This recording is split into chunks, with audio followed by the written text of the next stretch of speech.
Alright, folks, Rick Sullivan here with another episode of NASDAQ, where we strip away the Wall Street bullshit and tell you what's really happening to your money. Today, we're talking about Intel, and boy, do I have some thoughts about this disaster. So let me set the scene for you. This week, we watched the United States government officially become a 10% owner of Intel Corporation. Not a lender, not a regulator, but an actual shareholder. And you know what Donald Trump said about it? He said, they agreed to do it, and I think it's a great deal for them. Like he's some kind of mobster collecting protection money. Which, honestly, isn't that far off. If you think it's a great American comeback story, think again. This is a funeral. We're just too polite to admit the corpse is starting to smell. You know, back in 2000, Intel was worth more than $500 billion in today's money. They were the Microsoft of hardware. Every computer, every server, every digital device you could think of had Intel inside. Remember those ads? That little 5-note jingle that basically said, "We own the future." Well, the future called and it said, "No thanks."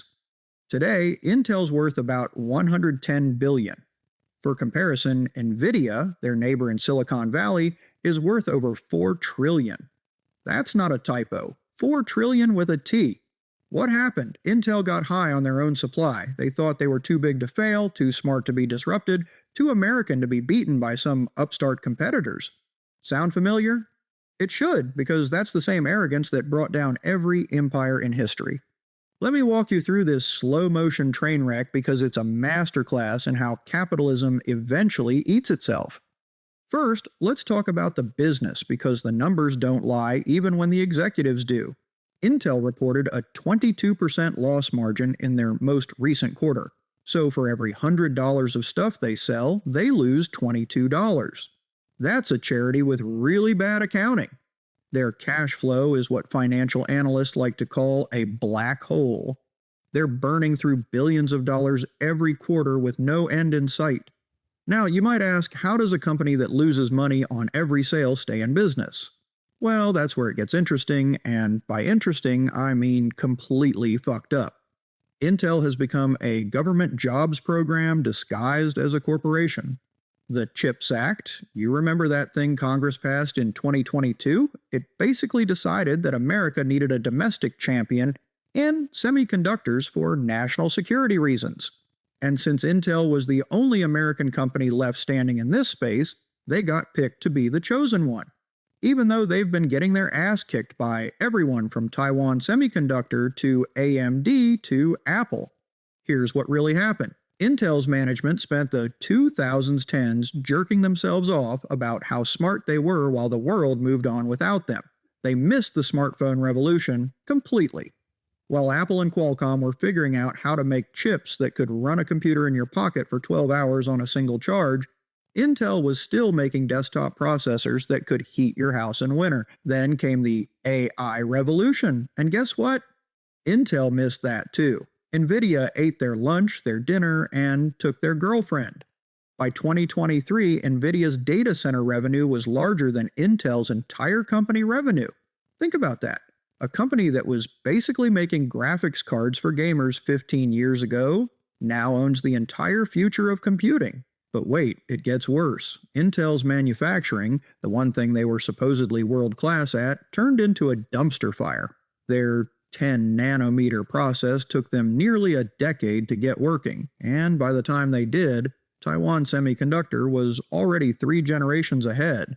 Intel had to start outsourcing their own flagship products to their competitors just to stay relevant. That's like McDonald's having to buy their hamburgers from Burger King, and who's been eating Intel's lunch while they've been stumbling around like a drunk uncle at Christmas? Well, let me introduce you to the real players. AMD, remember them? The company Intel used to beat up and take their lunch money? Yeah, well, the nerds got buff and came back for revenge. AMD's been systematically destroying Intel in every market that matters. Desktop processors? AMD's got 32% market share and rising. Servers? They're approaching 50% revenue share in some markets. How did they do it? Simple. They stopped trying to do everything in-house and partnered with Taiwan Semiconductor, who actually knows how to make modern chips. Then there's Apple, who basically fired Intel publicly in 2020. Just straight up said, "Thanks but no thanks, we're making our own processors now." And you know what? Their homemade chips are faster, more efficient, and more reliable than anything Intel ever made. That's gotta sting. But the real killer is NVIDIA. Jensen Huang and his crew created an entirely new category of computing that Intel didn't even know existed until it was too late. NVIDIA's CUDA software ecosystem is now the Microsoft Windows of artificial intelligence. Everyone builds on their platform, everyone codes for their hardware, and everyone pays them rent to play in their sandbox. Now here's where it gets really fun, and by fun, I mean dystopian as hell. Enter the US government stage left with bags of taxpayer money. The Trump administration just announced they're converting about $9 billion in grants into a 9.9% equity stake in Intel. They're calling it a great deal for America and a historic investment. What they're not telling you is that this is basically a bailout with extra steps. Intel is burning cash so fast they can't fund their own turnaround. So Uncle Sam stepped in to keep the lights on. But here's the dirty little secret. The government isn't trying to make Intel profitable.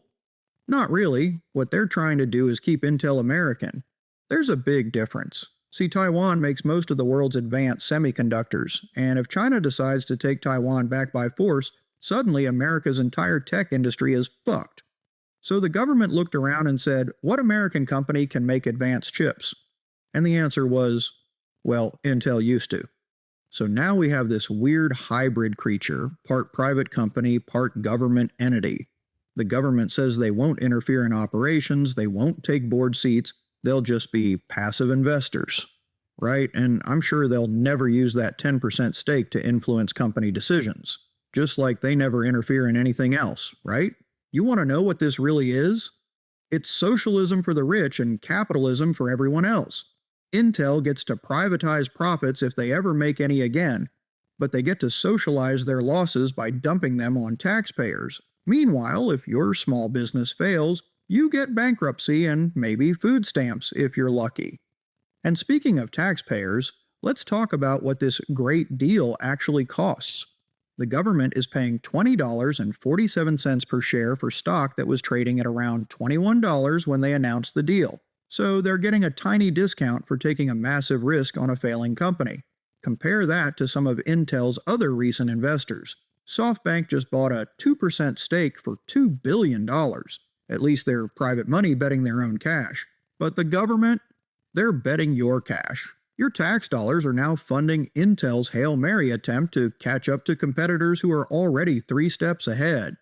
And what happens if Intel never recovers? What happens if their new manufacturing processes don't work, or their foundry business never attracts major customers, or AMD and NVIDIA and APPLE just continue eating their market share? Well, then American taxpayers will have purchased a very expensive pile of outdated semiconductor equipment and a bunch of empty factories in Ohio. But hey, at least they'll be American empty factories, right? What I think is really happening here, based on my 20 years watching how this game actually gets played, is that Intel is being turned into a strategic reserve, like the Strategic Petroleum Reserve, but for semiconductors. Instead of expecting Intel to be profitable or competitive in the long run, the government just expect Intel to exist, to maintain some basic capability, and to serve as a backup plan if the global supply chain gets disrupted. That might make sense from a national security perspective, but it makes fuck all sense from an investment perspective. You know what you call a company that's kept alive by government funding despite losing money year after year? A zombie, and zombie companies don't make good investments.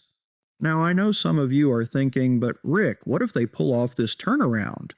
Okay, let's game this out. Let's talk about Intel's actual prospects. Intel's big plan is called IDM 2.0, which sounds like corporate consultant bullshit because it is corporate consultant bullshit. The idea is they're going to be both a chip designer and a chip manufacturer, serving both their own products and outside customers. They're calling themselves a foundry now, trying to compete with Taiwan Semiconductor.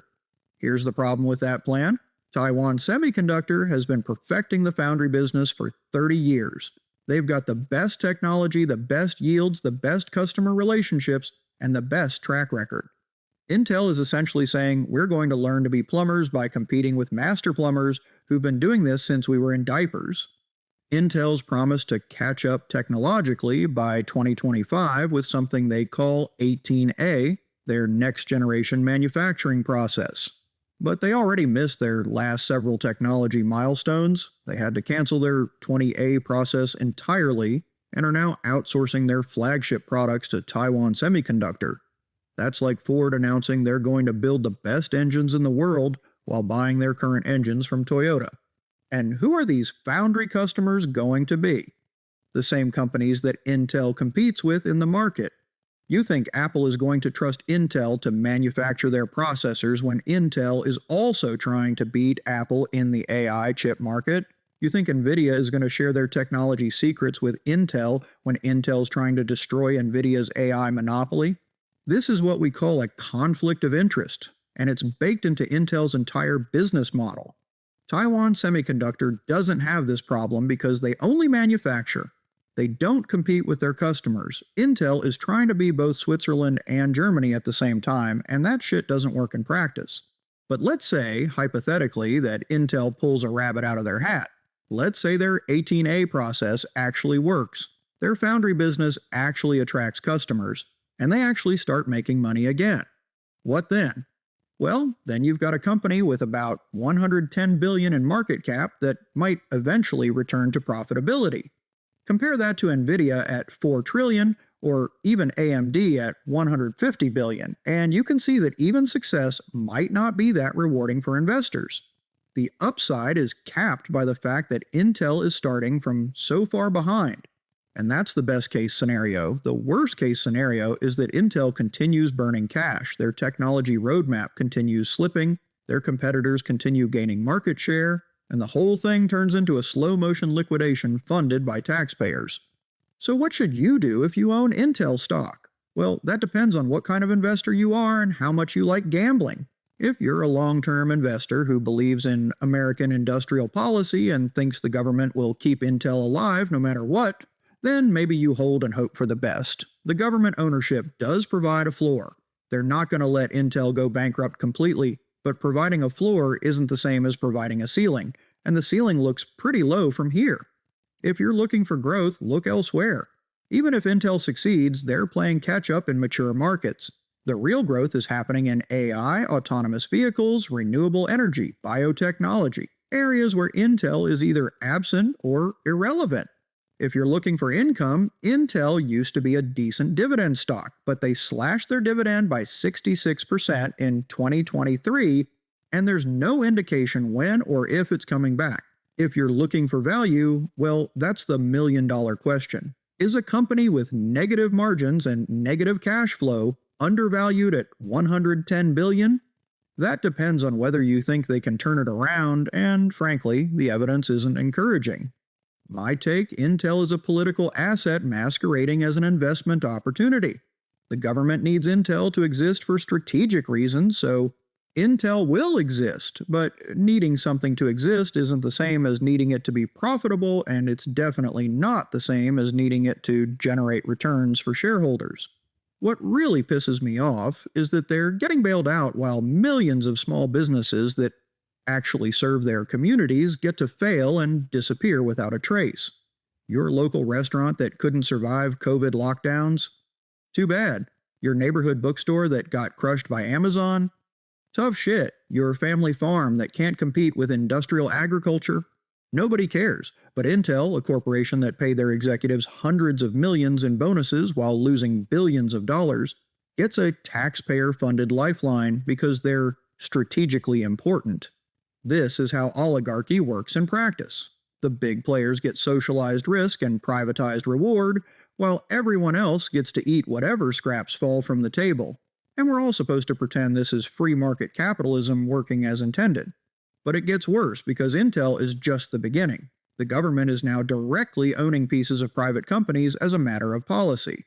They took a stake in MP Materials, a rare earth mining company. They're taking cuts of NVIDIA and AMD's China sales. They took a golden share in U.S. Steel. This is industrial policy, and whether you think it's good or bad, it's definitely not capitalism as most Americans understand it. What we're seeing is the emergence of what economists call state capitalism, where the government picks winners and losers in the market and directly invests in companies it considers strategically important. China does this, Singapore does this, a lot of countries do this, but America has traditionally relied on relatively free markets to allocate capital efficiently. Now, I'm not some free market fundamentalist. I've seen how efficient markets can be when they're manipulated by insider information and regulatory capture.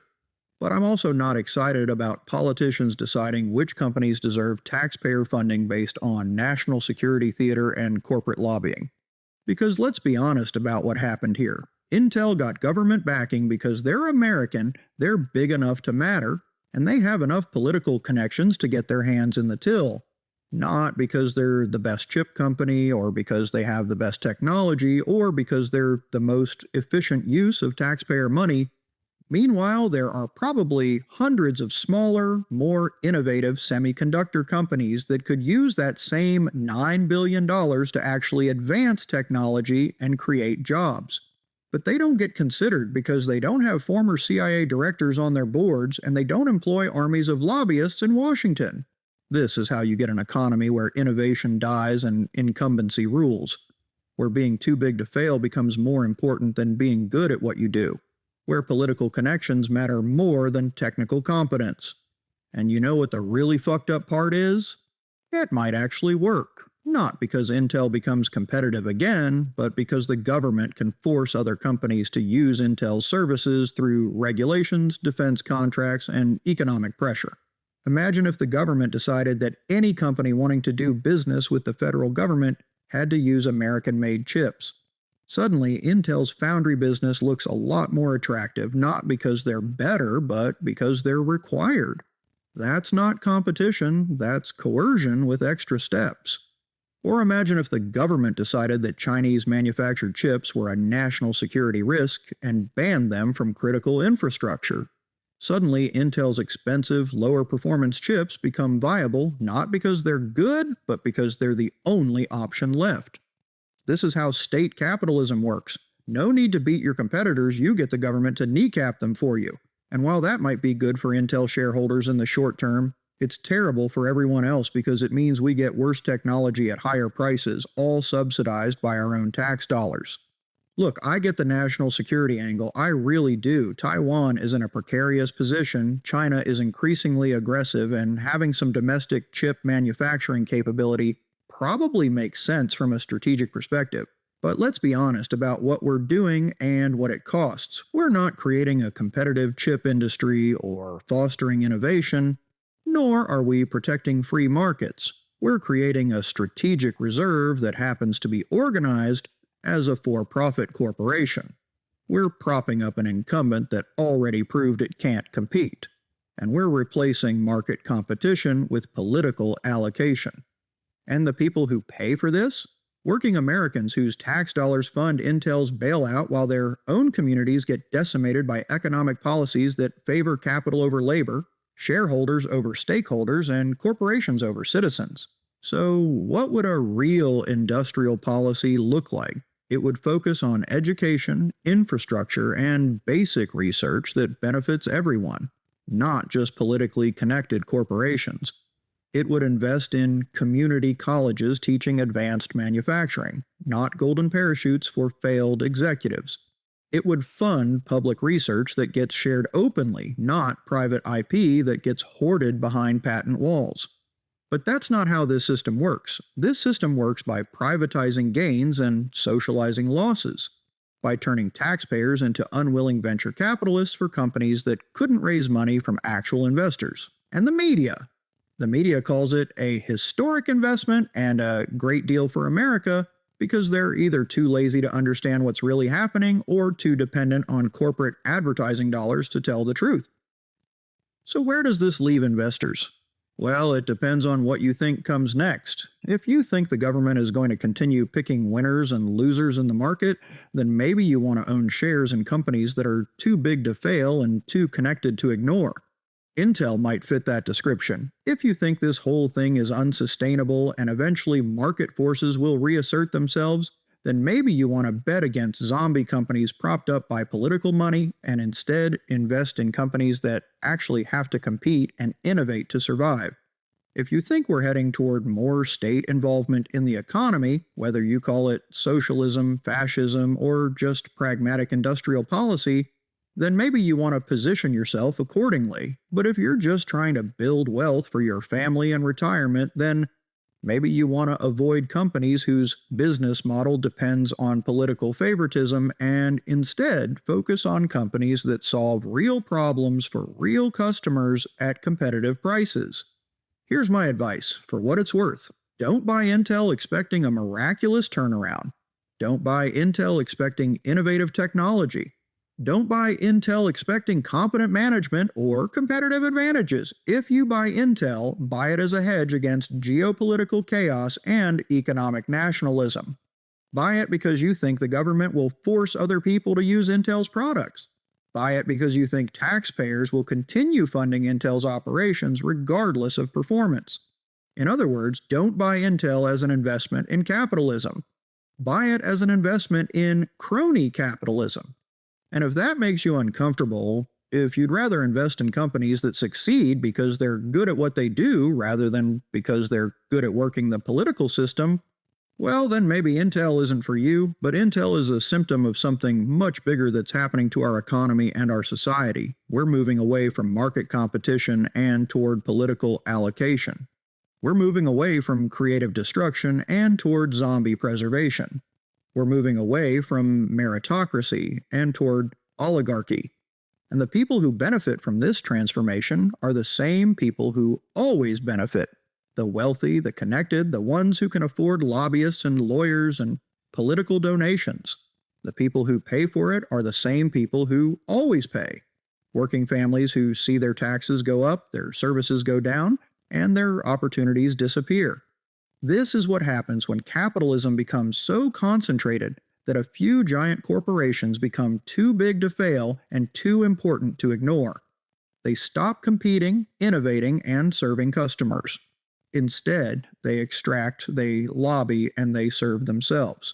And the government, instead of breaking them up or forcing them to compete, becomes their partner and protector. Because by the time companies get that big and that connected, the line between public and private interest becomes so blurred that nobody can tell the difference anymore. So yeah, Intel might be a decent trade if you think the government will keep propping up American corporations regardless of their performance. But don't mistake that for a healthy economy or a functioning market. That's just oligarchy with American characteristics. And if you're wondering what the alternative looks like, well, look at countries that actually invest in their people instead of just their corporations. Look at places where education is free, healthcare is universal, infrastructure is modern, and small businesses can actually compete without getting crushed by monopolies. Those places don't have to bail out failing corporations because they never let corporations get so big and so connected that their failure becomes everyone else's problem. They invest in human capital instead of financial capital. They build economies that work for everyone instead of just the people who already have everything. But that's not the conversation we're allowed to have in America, because the people who control the conversation also control the companies that benefit from the current system. So instead, we get stories about great deals and historic investments, while the real deal, the one where working people fund corporate failures, continues behind the scenes. Anyway, that's my take on Intel, a zombie corporation getting government life support, while the economy that created it slowly dies around it. Not exactly the capitalism they teach you about in business school, but it's the capitalism we actually have. If you're thinking about buying Intel stock, just remember, you're not investing in a company. You're investing in a government program that happens to pay dividends. And government programs have a way of lasting long after their usefulness has expired, as long as the right people are getting paid. Speaking of getting paid, don't forget to subscribe to the NASDAQ newsletter, where I break down these stories without the Wall Street spin and the corporate media bullshit. We're living through the biggest transformation of American capitalism in a generation, and most people have no idea what's really happening to their money and their country. Until next time, this is Rick Sullivan reminding you that the House always wins but sometimes you can figure out which game the house is really playing. Take care of yourselves out there.